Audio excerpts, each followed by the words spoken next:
तो चलिए शुरू करते हैं आज की क्लास, जिसमें हमें पढ़ना है कि एक्सेल में जो है लेआउट मेन्यू वो हम कैसे मैनेज करते हैं, उसके अंदर जो टूल्स है उनको हम कैसे यूज़ करते हैं।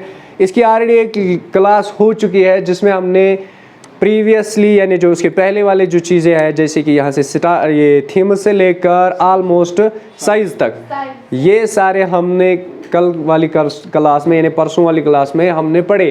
तो आज जो है हमें पढ़ना है दैट इज़ प्रिंट एरिया। तो यहाँ से ये टूल स्टार्ट होते हैं। इन टूल्स को कैसे यूज़ करते हैं, इन टूल्स का क्या काम है, आज की क्लास में हम देखते हैं यही चीज़। ठीक, तो यहाँ पे साइज तक तो हम साइज तक पहुँच चुके थे। अब हमारे पास है print area. What is print area? Print area is that area which you need to print before if you want to print the section of a page और a workbook, then you will use the print area. What does it mean? It means that कि अब अगर आप यहाँ पे G column से लेकर N column तक प्रिंट करना चाहते हो विदाउट ABCD to F, खाली यही कॉलम्स आप प्रिंट कराना चाहते हो लाइक दिस, समझ आ रही है बात? तो यहाँ से भी ये कॉलम्स नहीं आनी चाहिए और यहाँ से ये कॉलम्स भी नहीं आने चाहिए।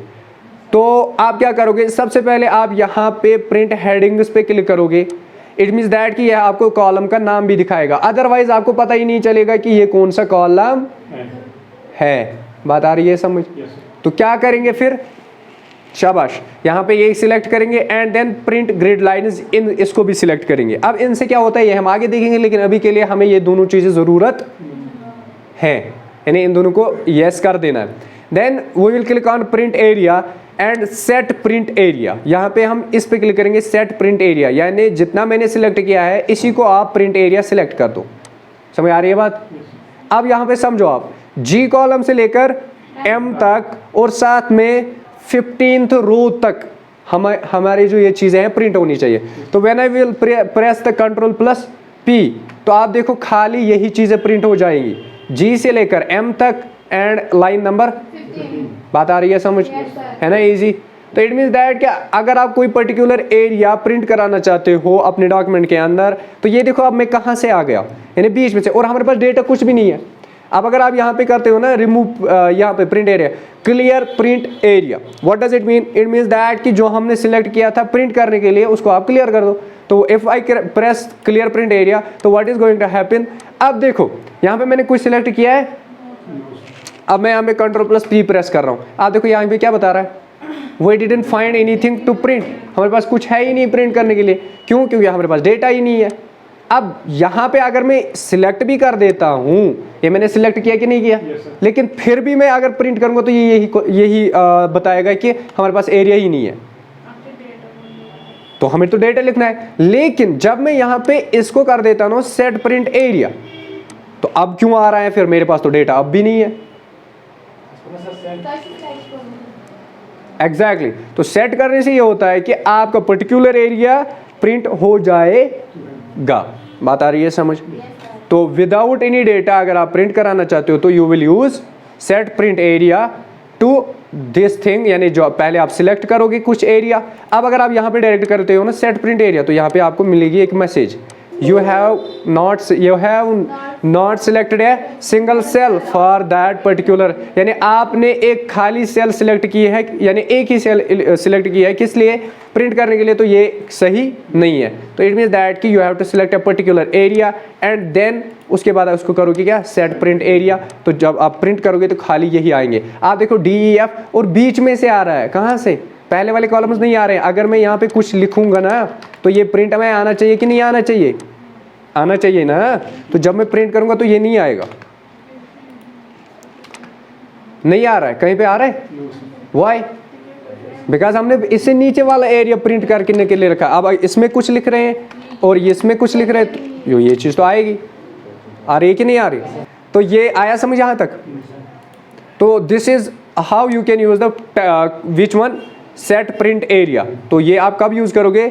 जब आपको इस तरह प्रिंट कराना होगा कोई पर्टिकुलर कॉलम या पर्टिकुलर एरिया। बात आई समझ? Now I will clear this by click on home and clear all, and then clear all formats, and then last one clear content. अभी भी हमारा ये टेक्स्ट एरिया सेट है, ठीक है। अगर हमें इसको रिमूव करना है तो what will do, we will go to page layouts and then clear. हो गया अब? तो इसमें यही 3 ऑप्शन है, 2 ऑप्शन है, set print area and clear print area, ठीक। तो ये आया समझ। Next we have break. Break का मतलब होता है पेज को आया समझ। तो यहाँ पे हम कुछ डेटा लिखते हैं, जैसे कि यहाँ पे 34 या कुछ भी, मैं कुछ भी लिख रहा हूँ। तो if I need to break it, तो यह मैंने एक कॉलम लिखा। अब मैं अगर प्रिंट कर रहा हूँ तो आप देखो, सॉरी, यहाँ पे अगर मैं Ctrl+P कर रहा हूँ तो आप देखो यहाँ से लेकर यहाँ तक प्रिंट हो रहा है। आप मुझे बताओ यहाँ पे इन सेल्स के अंदर कोई डेटा है? फिर भी ये प्रिंट क्यों हो रही है? बिकॉज नहीं, सिलेक्ट तो मैंने नहीं किया बेटा। कहाँ सिलेक्ट किया वो? नहीं नहीं नहीं नहीं, ये भी गलत है, क्योंकि मैंने यहाँ पे प्रिंट, यहाँ पे भी ग्रिड लाइन्स पे भी क्लिक किया हुआ और ग्रिड हेडिंग्स भी। अब अगर इन दोनों को हटा देते हैं तो इफ़ आई Ctrl+P, आप देखो खाली यही आ रहा है। बात आ रही है समझ? तो चलिए वापस इसको कर देते हैं। इससे क्या होता है, इससे ग्रिड लाइन्स प्रिंट होती है। ग्रिड लाइन्स का मतलब क्या होता है? ग्रिड लाइन्स का मतलब क्या होता है? यानी सेल्स टाइप प्रिंट होना चाहिए। And second one is headings. Headings का मतलब होता है जो ऊपर लिखा है ना ABCD और साथ में लिखा है यहाँ से 1 2 3 4, तो ये भी प्रिंट होना चाहिए। समझ आ रही है बात? तो इसका मतलब यही होता है। तो जैसे ही मैं, अब देखो आप यहाँ पे मैं इसको अनचेक करूँगा एंड Ctrl+P कर रहा हूँ। आप देखो ऊपर से या यहाँ से कुछ आ रहा है, ABCD 1 2 आ रहा है। अब मैं इसको चेक कर देता हूँ एंड Ctrl+P करूँगा। आप देखो आ गया कि नहीं आ गया? तो this is how you can use the these 2 option. अब इसको आगे भी हम पढ़ेंगे। अब देखो बेटा, यहाँ पे जैसे मैं प्रिंट कर रहा हूँ तो यहाँ पे आप देखो कहाँ तक प्रिंट हो रहा है? 25th तक, यानी 25 तक। अब मैं क्या करूँगा, मैं यहाँ पे 25th की जगह यानी 15 वाले सेल पे मैं यहाँ पे क्या करूँगा, पेज ब्रेक करूँगा। तो इंसर्ट पेज ब्रेक मैंने यहाँ पे किया। अब पेज 15 तक यानी जो रो नंबर 14 है, कौन सी? 14 वहीं तक प्रिंट होना चाहिए। तो जैसे ही मैं Ctrl+P करूंगा, आप देखो कहाँ से कहाँ तक हो रहा है? 15 हो रही है। वाई?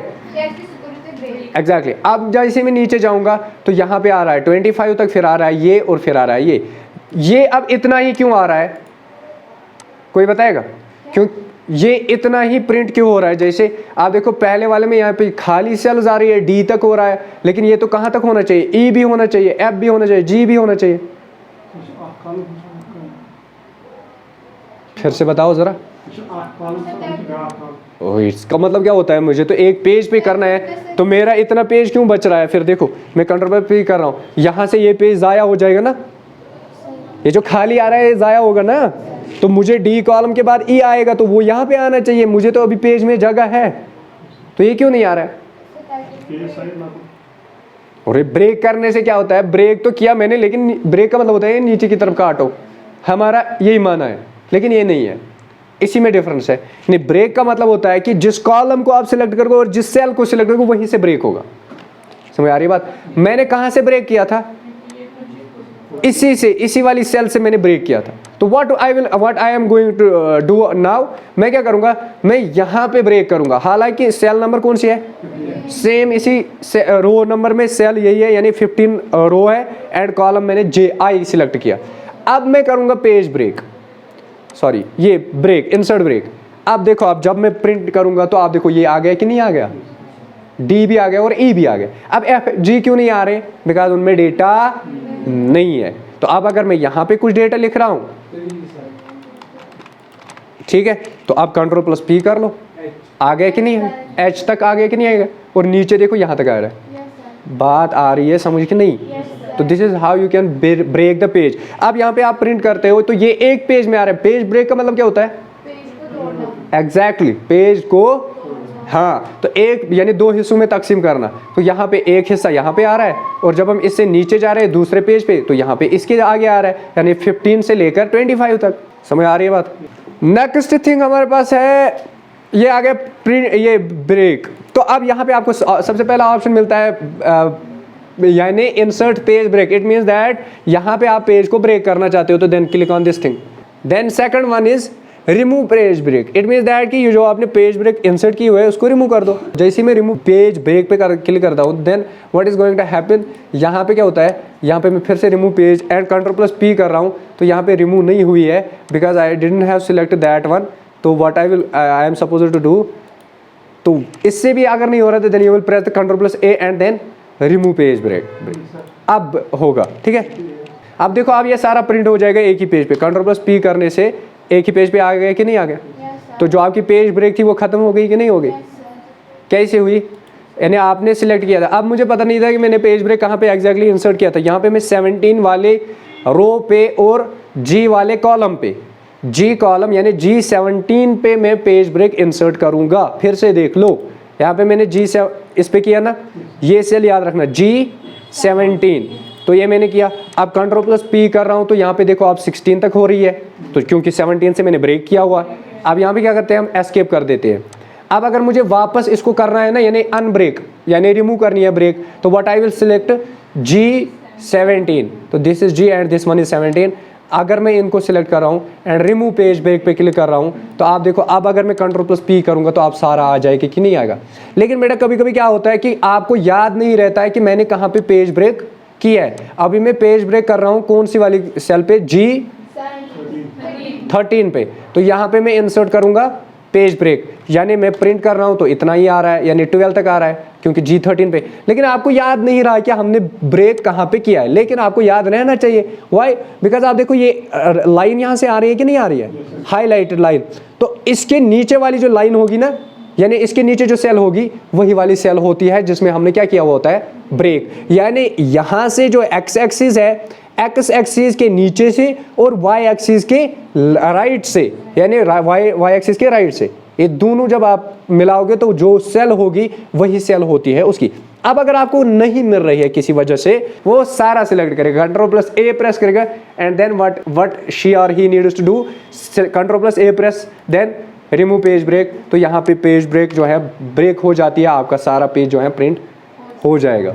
समझ आ रही है बात? Next we have page break भी आ गया, then we have reset all page breaks. अब अगर इससे भी नहीं हो रहा, किससे नहीं हो रहा है, यानी जो हमने ऊपर वाला किया ना रिमूव पेज ब्रेक, यानी हमें मिल नहीं रहा है, तो अगर आप यहाँ पे करोगे ना क्या, रिसेट ऑल पेज ब्रेक्स, तो वो हर एक को कर देगा रिसेट। अब मुझे बताओ रिमूव पेज ब्रेक और रिसेट ऑल पेज ब्रेक्स में क्या फर्क है? रिमूव पेज ब्रेक का मतलब होता है कि when you have inserted a single page break, when you have inserted a single और multiple page breaks and you are going to the particular position where you have inserted the page break and you are selecting that particular same, or we can say you have selected that same cell and you are removing that one, then you will use the remove page break। किसी को समझ आया कुछ? अगर किसी खास जगह पे हमने यानी G7 जिस तरह मैंने दिखाया था अभी G19 पे या G15 पे हमने इंसर्ट किया, अब आप उसी सेल के ऊपर जा रहे हो और रिमूव कर रहे हो, तो at the time remove will work, ये क्या करेगा, ये उस पेज ब्रेक को रिमूव कर देगा।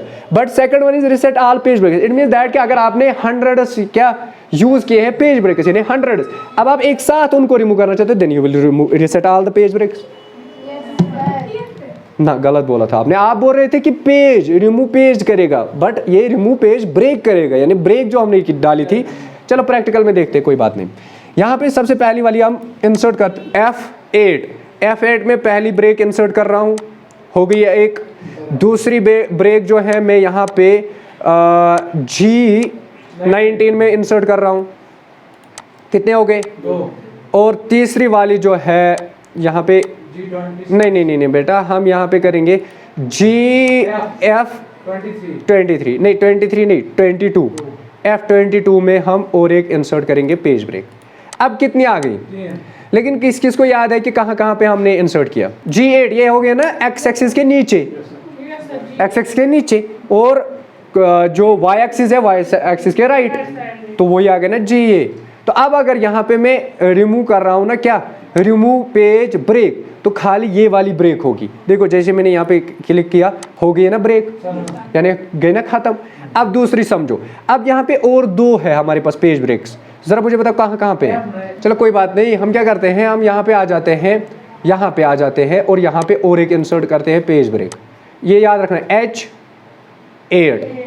तो H8 में यहाँ पे भी एड्रेस आना है H8, तो इंसर्ट पेज ब्रेक, तो यहाँ पे आ गया ना, ये है एक वाला, ये है दूसरा वाला। अब अगर मुझे मैंने कर्सर कहाँ पे रखा, है ना। अब अगर मैं यहाँ पे कर रहा हूँ ना, देखो breaks, reset all page break, जैसे मैं ये क्लिक करूंगा ना, आप देखो कोई भी नहीं रहेगी पेज के अंदर। Then we have background. Background का मतलब होता है कि background of the page, particular page. यहाँ पे आप देखो हमारे पेजेस कितने हैं, इसमें बहुत ज़्यादा, देखो कितने हैं, 1 2 3 4 5, तब बहुत ज़्यादा है। ये देखो आप यहाँ से लेकर यहाँ तक एक पेज। अब अगर मैं यहाँ पे इसको सिलेक्ट कर रहा हूँ ना और बैकग्राउंड पे क्लिक कर रहा हूँ, तो बैकग्राउंड का मतलब होता है कि इसके बैकग्राउंड में कुछ आना चाहिए। अब हमारे यहाँ इंटरनेट आज बंद है, तो इंटरनेट नहीं चल रहा है आज, तो किसी, हाँ नहीं बंद है।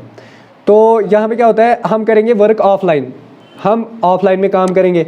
तो यहाँ पे मैं कोई भी फ़ोटो ले लेता हूँ और इसको इंसर्ट कर देते हैं, जैसे कि ये वाला करते हैं, and then click on this thing. तो आप देखो इसके पीछे आ गया ना। तो ये देखो आप, अब अगर मैं एक पेज पे जूम करता हूँ, यानी खाली एक पेज मुझे चाहिए, तो what is going to happen, यहाँ पे आप देखो एक पेज एक पेज एक पेज एक पेज एक पेज एक पेज, तो यहाँ पे आ गया एक पेज। तो पेज नंबर 1 यहाँ से लेकर आता है। अब अगर मैं प्रिंट निकालता हूँ, तो आप देखो यहाँ पे ये आ रहा है, नहीं आ रहा है, तो बैकग्राउंड इसमें नहीं आ रहा। तो ये आया समझ। तो बैकग्राउंड आप किस में यूज़ कर सकते हो, खाली वर्कबुक के अंदर, लेकिन प्रिंट इसको नहीं करा सकते। चलो छोड़ो, अब इसको रिमूव कर दो, डिलीट बैकग्राउंड कर लो, तो और छुट्टी इसकी, ठीक है। Then we have print titles. Titles को भी प्रिंट कराना, यानी टाइटल्स किसको कहते हैं, देखो जैसे मैं यहाँ पे प्रिंट टाइटल्स पे क्लिक कर रहा हूँ ना, तो आप देखो यहाँ पे आ रहा है शीट, आ रहा है कि नहीं आ रहा है। तो यहाँ पे आप प्रिंट एरिया सिलेक्ट करोगे, जैसे कि मुझे खाली यही वाली चीज़ें जो है, ये 3 चीज़ें मुझे प्रिंट करानी है। तो यहाँ पे मैंने क्या एड्रेस दिया, $E $4 $2 H $2, बस। तो जैसे ही मैं ओके करूँगा ना, आप देखो जैसे ही मैं आप प्रिंट करूँगा ना, आप देखो खाली यही 2 कॉलम्स प्रिंट होंगे। ये कौन सा कॉलम है, E एंड H, समझ आ रही है बात। तो अभी मैं कैसे बता रहा था कि आप पहले ही सिलेक्ट करोगे एंड देन उसको करोगे सेट प्रिंट एरिया, ठीक है। प्रिंट एरिया को सेट करोगे तो वो उससे भी हो गया। लेकिन दूसरे हमारा है प्रिंट टाइटल, तो प्रिंट टाइटल में अगर आप प्रिंट एरिया दे देते हो तो उससे ये भी हो जाता है। दूसरी चीज़ यहाँ पे देखो आप, रो टू रिपीट एट टॉप, ये बहुत ही बढ़िया चीज़ है। रो टू रिपीट एट टॉप का मतलब होता है कि यानी टॉप में कौन सी रो रिपीट होनी चाहिए, टॉप में कौन सी रो रिपीट होनी चाहिए बाकी पेजेस के अंदर। जैसे यहाँ पे मैं सिलेक्ट कर रहा हूँ कॉल, आप देखना वो नज़र रखना, इसको मैंने सिलेक्ट किया, यहाँ पे मैं इसको बोल रहा हूँ कि कॉलम जो है वो E, कौन सा कॉलम, E, और रो जो है वो कितनी, कौन सी वाली, 10।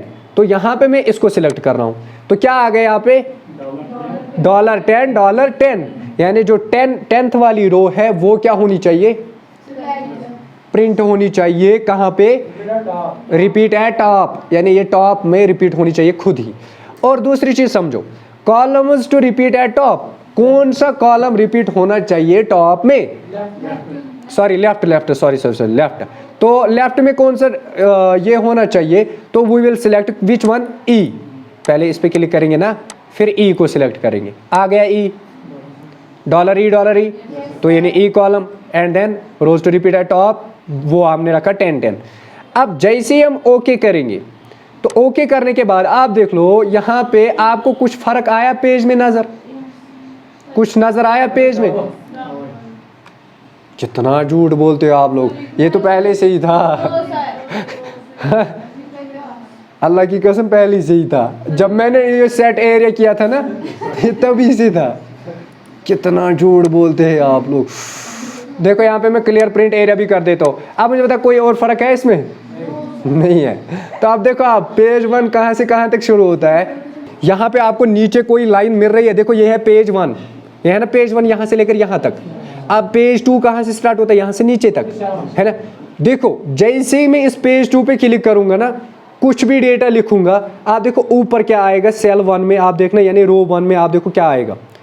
ये मैंने सिलेक्ट किया, अब यहाँ पे मैंने डबल क्लिक किया, अब मैंने कुछ लिखा, अब ऊपर कुछ आया, नहीं आया। तो अब देखो आप वापस उससे क्या होता है, यहाँ पे मैंने ये वाली चीज़ सिलेक्ट की है, and I will click on print titles, and then यहाँ पे rows to repeat at top, $, ये और ये मैंने दोनों सिलेक्ट किए। अब हम करते हैं ओके। तो आप देखो कोई फर्क आया, नहीं आया ना। तो अब हम दिखाते हैं आपको फर्क कहाँ पे आएगा। जब मैं Ctrl+P प्रेस करूंगा, Ctrl+P मैंने प्रेस किया ना, आप देखो पेज 1 पूरा हो रहा है प्रिंट, एक तो हो गई ये चीज़। दूसरी चीज़ जब मैं पेज 2 में देखूंगा तो पेज 2 में क्या आ रहा है, किस में आ रहा है ना, पेज सेकंड में। लेकिन यहाँ पे आप मुझे बताओ what is the main difference between the two, difference क्या है इनमें। जो मैंने सेल सिलेक्ट की थी ऊपर, क्या था उसका नाम, E10 शायद, ये थी ना E10। E10 में वैल्यू क्या है, रो 10 and column E। What is the value in column E, 15 है बेटा, 15, E15 है ना। और यहाँ पे क्या है आगे, DS है ना, सबने देखा ना। अब मैं Ctrl+P कर रहा हूँ, ये आ गया ना यहाँ तक। रो 10 कहाँ है, ये है ना, इसमें क्या है वैल्यू, आगे क्या है, तो ये प्रिंट हुआ ना। लेकिन जब मैं दूसरे पेज पे जा रहा हूँ, आप देखो वहां पे भी ये क्यों आ रहा है, ये है ना रो 10 आ रही है 10, और इसमें क्या आ रहा है, आगे क्या आ रहा है, और नीचे क्या आ रहा है, ये चीज। और आप देखो यहाँ पे कौन सी रो लिखी हुई आ रही है, नीचे कौन सी है,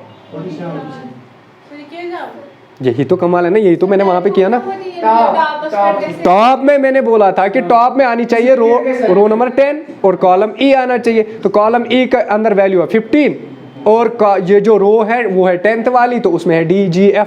ये अब हर पेज में आएगी। अभी कितने पेज इसमें आ रही है, 2। अब देखो बेटा, जब मैं तीसरे पेज में यहाँ पे आऊंगा ना, तीसरा पेज यहाँ से स्टार्ट होता है, यहाँ पे मैंने कुछ भी लिखा, अब Ctrl+P कर रहा हूँ। आप देखो पेज 1 है पूरा है, पेज 2 है, सॉरी पेज 2 है पूरा है, ये 1 है, ये 2 है, ये आ गया ना 2,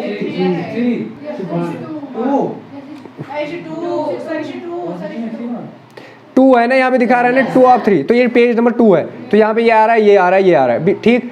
अब पेज 3 पे आ जाते हैं, तो 3 में आप देखो पेज नंबर 1, और ये लाइन नंबर 109 है शायद, है ना 109, इस पे आ रहा है ये। और ऊपर देखो आप, इसमें भी ये आ रहा है ना 15, और रो नंबर कौन सी आ रही है, बात आई समझ।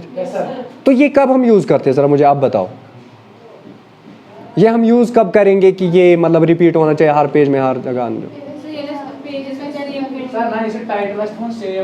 हाँ, टाइटल अगर हमें सेम रखना होगा, यानी हमने पेज नंबर 1 में लिखा है जैसे ये है कॉलम ए, और सेल कौन सी है 1, तो यहाँ पे आप लिखो सीरियल नंबर, क्या लिखो, यहाँ पे आप लिखो, क्या लिखोगे, चलो रोल नंबर लिखो पहले, रोल नंबर आपकी क्यों मानूंगा मैं।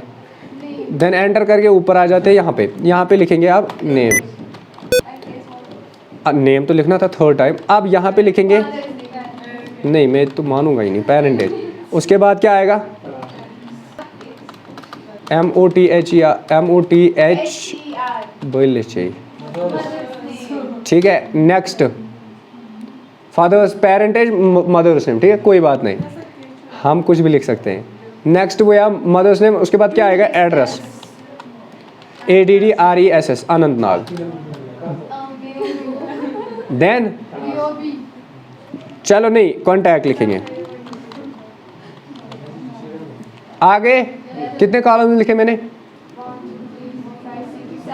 है ना बेटा। अब मैं यहाँ पे Ctrl+P कर रहा हूँ, आप देखो ऊपर आ रहे हैं ये, लेकिन आप देखो जैसे मैं पेज 2 पे आप समझे कि हमने लिस्ट बनानी थी और सोच 5 पेजन पर, लेकिन अब यहाँ पे पहले वाले पेज में तो आ रहा है ऊपर सीरियल नंबर ये वगैरह आ रही है, सब कुछ आ रहा है, तो बढ़िया है। लेकिन जब मैं पेज नंबर 2 पे आऊँगा तो यहाँ पे क्या आएगा, पेज नंबर 2 में क्या आएगा, सीधे यहाँ पे लाइन नंबर 47 में जिस स्टूडेंट का नाम होगा वही तो आएगा ना। लेकिन ये कैसे पता चलेगा ये इसका नाम है, ये रोल नंबर है, ये फादर नेम है, DOB है, ये कैसे पता। तो उसी के लिए हम यूज़ करते हैं क्या, यही। देखो अब मैं क्या करूँगा, अब मैं इसको चेंज करूँगा।